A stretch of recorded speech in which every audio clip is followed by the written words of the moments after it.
Ya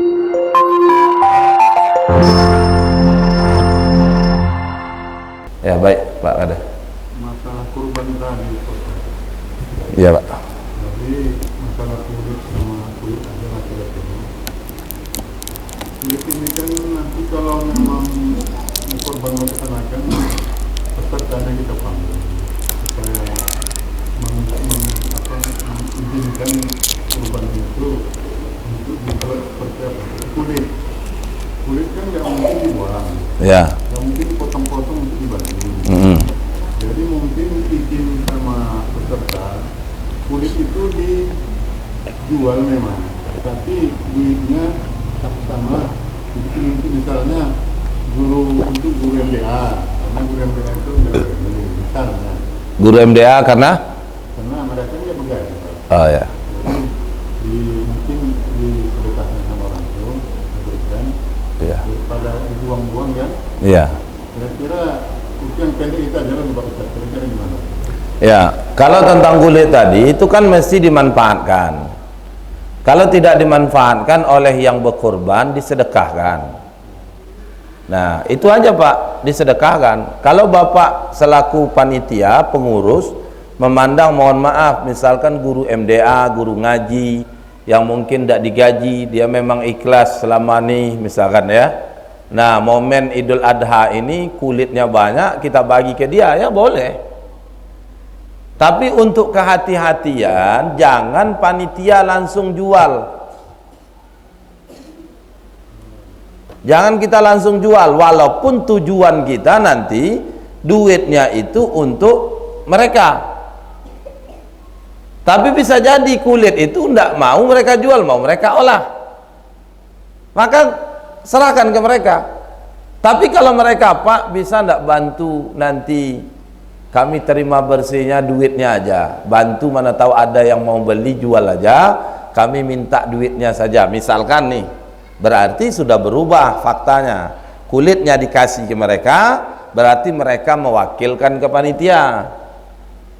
Tapi kalau panitia langsung menjualnya, sementara panitia ini wakil dari orang berkorban, akadnya kan di sana wakalah itu, perwakilan dari peserta kurban ke panitia untuk beli, untuk membersihkan, untuk membagikan.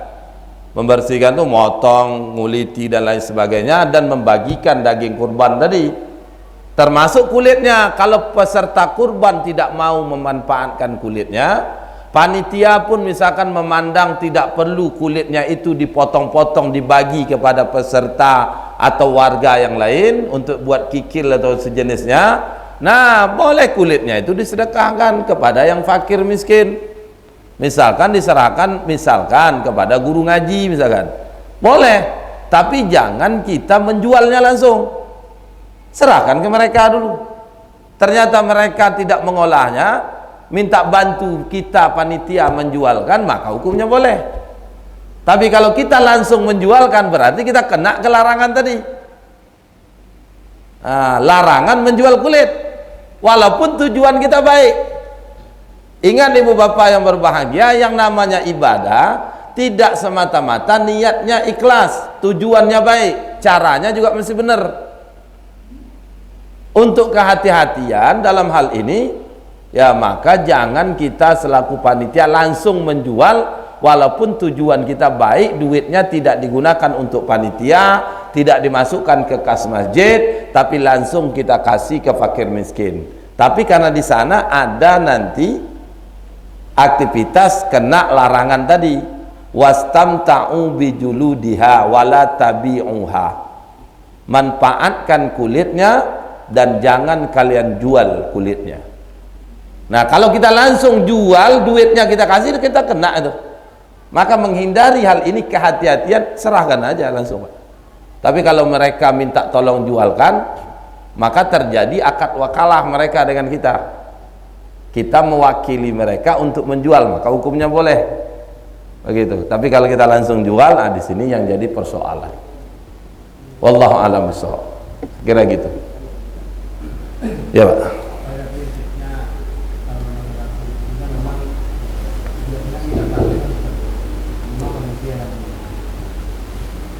tapi kita kan juga menyerahkannya juga sudah apa niat kita itu untuk guru. Tapi kita juga menyerahkannya ke pengurusnya, MBA. Jadi mereka yang bantu kita itu guru. Iya. Iya. Tapi kemudian kita serahkan langsung pada gurunya, lalu gurunya yang menjual. Tapi pengurusnya yang mengalokasi. Ya, anggaplah kepala sekolah gitu ya. Sekolahnya. Ya. Jadi prakteknya memang dalam ini kan, guru tidak serahkan, tapi memang uangnya yang Iya. Yang kedua, jadi masalah upah tadi memang ada riskan juga jika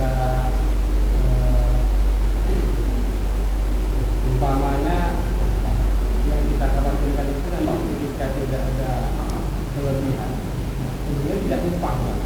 Kita tidak pernah mengatakan bahwa kelebihan daging itu dengan akad upah, tidak pernah ada. Ya. Ya, kalau akadnya upah itu tidak pernah ada. Ya. Cuman memang ada kelebihan tertentu bagi mereka.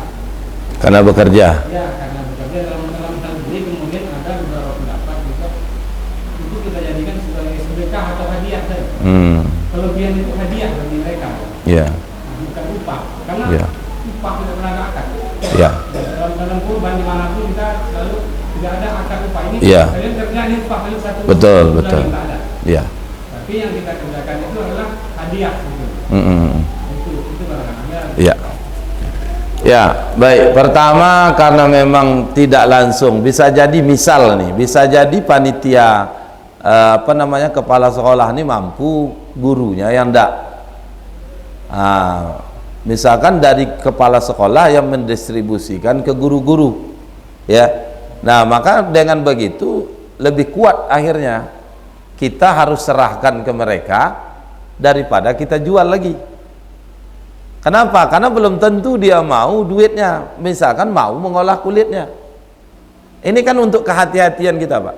Nah, itu yang pertama. Makanya sebaiknya tadi, kalau memang diperuntukkan ke mereka, misalkan ada 10 ekor, 10 lembar kulitnya. Gurunya berapa? Ada 5 misalkan. Berarti satu orang kalau kita bagi rata 2 lembar per orang, kan gitu kan. Nah, udah dibagi ke mereka, atau mereka kita jual gimana? Boleh Pak, bantu aja kami jualkan. Nah, kan aman itu. Tinggal komunikasikan dan sosialisasikan ke mereka. Itu yang pertama. Yang kedua tentang upah. Memang tidak pernah terjadi akad upah. Ketua panitia termasuk pengurus masjid tidak pernah. Yuk diundang sebulan ibu-ibu yang bagian konsumsi, nanti kita akan menyembelih hewan kurban hari ini, kita kerja hari ini, mohon kita kerjasama. Tidak ada memang akad upah. Tapi dalam hal ini dia dikasih karena bekerja, kan gitu Pak kan? Yang jadi persoalan di situ. Sementara dia pun dah dapat dagingnya. Misalkan saya warga sini, saya ikut karena warga dibagi oleh Pak RT atau panitia, kupon karena warga. Saya bekerja dapat lagi ya di situ. Bukan berarti sedekahnya tidak boleh. Sedekahnya yang pertama tadi saya dapat sebagai keluarga. Nah, tapi ketika dapat karena bekerja, ini kan walau tidak terjadi akad, tapi itu disebabkan pekerjaan. Dalam fikih itu namanya masuk kepada akad ijarah. Ya, akad ijarah. Udah menjadi kesepakatan umum kalau dia bekerja di sana nanti dapat daging sebungkus pulangnya. Kenapa? Karena bekerjanya. Nah, maka dalam hal ini faktanya masuk kepada akad ijarah. Apa itu ijarah? Hiya aqdun ala manfaatin bi'audin. Akad atas manfaat. Manfaatnya apa? Panitia menyerahkan tenaganya, dia terlibat seharian full, misalkan atau setengah hari mengurusi hewan kurban yang diwakilkan ke panitia. Nah, bi'audin, dengan manfaat itu dia mendapatkan kompensasi alias upah atau ujroh. Nah, manfaat udah dia berikan, dia dapat ujroh apa itu? Dari daging tadi. Tapi kalau dia tidak mendapatkan bagian karena warga, dia pun dikasih tadi karena fakir miskin atau karena warga, maka ini tak masalah. Tapi kalau dikasih karena panitianya, nah berlaku kaidah aqdun ala manfaatin tadi. Di situ Pak, jadi persoalannya. Karena kalau akad ijaroh ini terjadi, berarti akad ini kan akad bisnis, sama dengan jual beli. Tujuan akad ijaroh itu mencari profit. Akad ijaroh itu kan akad sewa menyewa, upah mengupah. Dikatakan sewa atas barang, contoh mobil dirental oleh seseorang, si A merental mobil si B, berarti dia ngambil manfaat dari barang, namanya sewa. Dalam akad namanya ijaroh. Manfaat mobil diambil, maka yang mengambil manfaat membayar upah sewa. Tapi kalau tenaga masuk ke upah mengupah, seharian, setengah hari, atau seharian full dia bekerja, manfaatnya sudah diambil oleh siapa? Oleh orang yang berkurban. Ya, karena kan hewan kurban yang ibu bapak berkurban kan tidak ada ngurus-ngurus, diserahkan ke panitia. Berarti ibu bapak mendapatkan manfaat dari tenaga panitia. Nah, maka bi'auden, dikasih daging ini tadi, ini jadi iwat, ujroh, upah, walau tidak diakadkan itu upah. Kalaupun mau upah tidak jadi masalah, tapi tidak boleh dari dagingnya. Maka peserta kurban harus iuran atau dilebihkan dari 2.500.000 itu. Minta besok 2.700.000, beli sapi 2.400.000, kelebihan 300. 300 ini apa?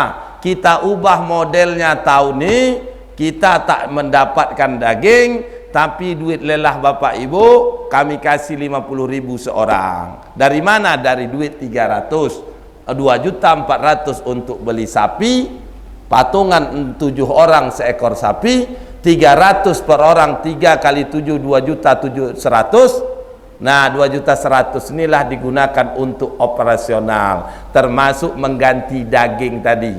Oh, saya tak mau, saya ikhlas. Alhamdulillah, saya murni mau mengharapkan pahala, itu yang diharapkan. Tapi saya mau Ustadz, Pak, boleh dikasih dari duitnya, tapi tidak boleh dari dagingnya. Kenapa? Merusak nanti kaidah hadis yang melarang daging tidak boleh dilakukan akad bisnis di dalamnya. Apakah dijual, apakah diganti sebagai upah atas akad ijaroh, atau yang lainnya. Di situ Pak, jadi persoalan di situ. Ini bukan masalah, tak masalah dikasih, tapi jangan dari daging. Tapi kalau dikasih karena dia itu fakir miskin, boleh. Tukang potong kita kasih daging sebungkus. Kenapa dia dikasih sebungkus? Ya kita kasih karena fakir miskin, bukan karena motongnya. Boleh. Panitia dikasih karena dia sebagai warga atau fakir miskin, dikasih daging sebungkus, boleh. Tapi kalau dia sudah dikasih lagi karena sebagai panitia. Nah, yang kedua ini yang tak boleh. Sebetulnya tinggal kita biasakan dan kita mulai. Kenapa yang tadi menjadi kebiasaan? Karena sudah kita mulai turun-temurun. Kita di sekolah, anak-anak itu, orang tua, siswa yang berkorban, bahkan siangnya Pak kita tidak ada pakai makan. Makan kalau ada nasi bungkus atau orang akikahan. Kalau ada orang akikahan, kan ada kadang seiring dengan kurban orang akikah, daging akikahan itu baru dimasak, dimakan sama-sama. Kalau tidak ada kelebihan duit, kali ini kayaknya res kali ini 2.500.000 tuh, tipis betul. Entah berapa itu, paling beli plastik sama tali aja paling. Kalau kopi besok menjeritlah dari masjid nih, panggil kopi suruh antar ke rumah ke masjid. Nah, harusnya dilebihkan. Cuma nanti takut warga ndak tahu, ndak mau, nanti cari yang lain. Itu silakan. Atau yang kedua kita sosialisasi, ketahui loh Bu, 2.700.000 ini bukan untuk beli sapi semua. Beli sapi cuma 2.450.000, ya kan? Nah, sisanya 250 itu kita gunakan untuk operasional, termasuk beli kopi, termasuk beli baju kaos 15.000. Di sablon di situ. Panitia kurban Masjid Al-Hidayah. Boleh Pak, dari 250. Biar ada kenang-kenangan. Panitia kurban Masjid Al-Hidayah 1443 Hijriah. Besok selagi ada baju ini, kenang-kenangan aku dulu nih jadi panitia. Masih ada, walaupun 15.000. Ya.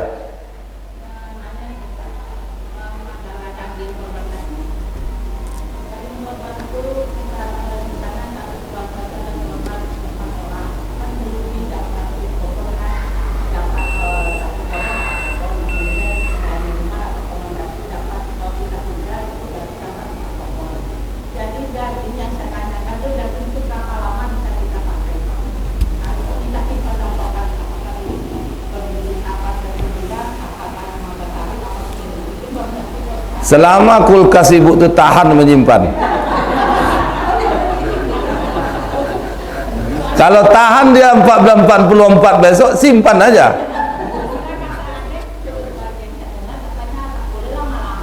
Mana, enggak boleh lama-lama, tak enak dagingnya. Daging itu dimanfaatkan, ada 3 tadi. Fakulu wa at'imu wa dakhiru. Makan, kasih makan, maknanya disedekahkan, atau wa dakhiru, simpan. Nah, berapa lama ya terserah ibu mau nyimpan. Beda kalau kurbannya nazar. Misalkan bapak bernazar, ya Allah kalau lulus anakku kuliah, kalau lulus ini, kalau selamat ini, kalau itu, kadang-kadang kan bernazar, Pak. Nah, nanti Idul Adha kita berkorban. Nah, korban yang seperti ini dagingnya yang berkorban tak boleh makan. Semuanya harus diberikan karena sudah diperuntukkan untuk Allah. Nazar, kalau orang Melayu bilang berniat. Kalau nya udah berniat, bernazar, dagingnya tak boleh dia makan, mesti dia bagi semuanya. Tapi kalau kurban biasa kayak ini, ya selama kulkas ibu sanggup menyimpan, simpanlah. Sanggup 3 tahun dia simpan, tak tahan 3 tahun, tahannya sebulan, ya sebulan 2 aja.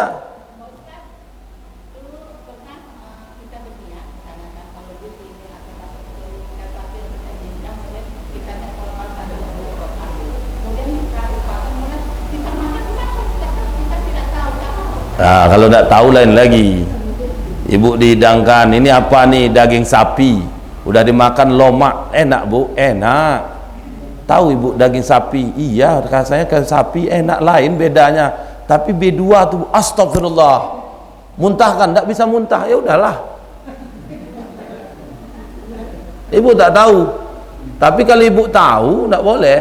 Disinilah makanya bu, Pak, dikatakan oleh ulama, ini sebagai penutup, al-ilmu qoblal amal, berilmu sebelum beramal. Demi amal tidak akan benar tanpa ilmu.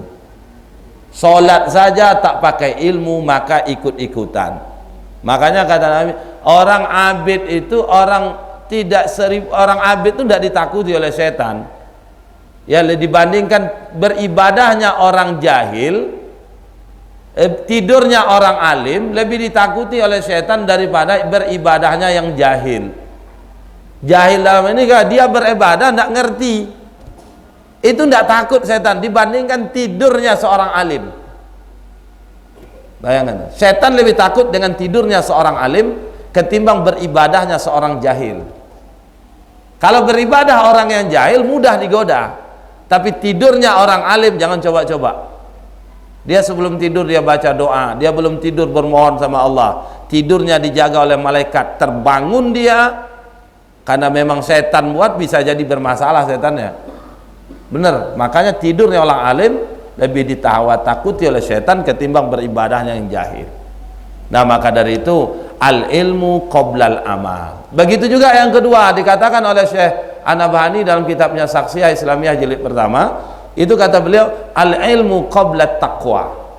Predikat takwa yang mengantarkan kita kepada surga jannahnya Allah, itu tidak bisa kita raih kecuali lewat ilmu. Cobalah tadi kita rasanya tidak masalah. Nih kita kasih daging ke panitia, padahal masalah. Rasanya apa salahnya kita kasih sama tukang potong? Bukan, ternyata masalah. Coba, ya kan?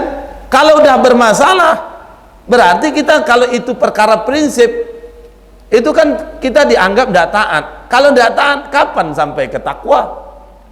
Tapi dengan pahamnya kita, oh tahu mana perintah, mana larangan, dengan begitu sampai kita kepada predikat takwa. Itu makanya al-ilmu qabla taqwa. Berilmu sebelum bertakwa. Predikat takwa bisa diraih lewat ilmu, amal akan benar lewat ilmu. Makanya orang yang paham akan ini, dia tidak akan lewatkan ada kesempatan majelis ilmu. Supaya apa? Dengan majelis ilmu dia hadiri, dia ikuti, dia simak, maka mengantarkan dia pada amalan yang benar sesuai yang Nabi contohkan, dan dia akan sampai pada meraih predikat takwa. Dengan predikat itu akan mengantarnya kepada surga atau jannahnya Allah.